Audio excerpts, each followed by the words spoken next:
Now let's look at the inside or the sagittal view of the brain. The reason why I have them kind of laid out like this is because most students are going to have a difficulty memorizing which one's left, which one's right.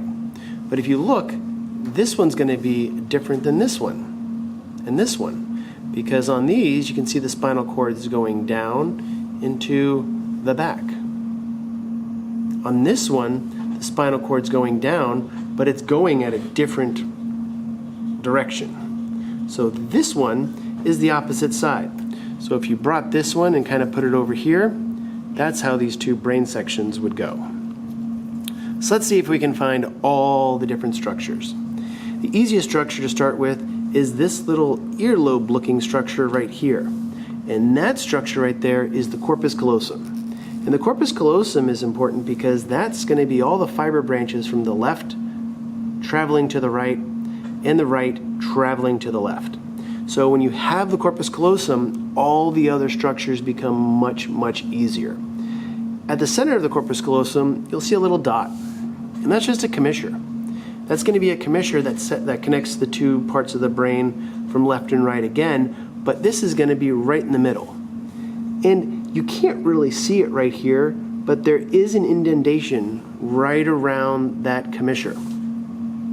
And that little indentation is where you're going to have cerebral spinal fluid flowing. So once you kind of know where the corpus callosum and that commissure is, everything else will fall into place as long as you memorize them kind of in one certain pattern. So you have the corpus callosum, and then the same direction as where the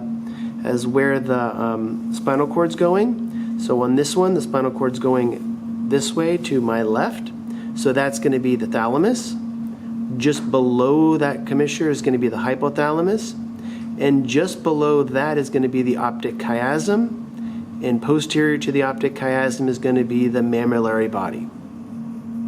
Now you're going to use the corpus callosum as a landmark again. You're going to see right at the tip, or right in front of the end of the corpus callosum, that's going to be the pineal gland.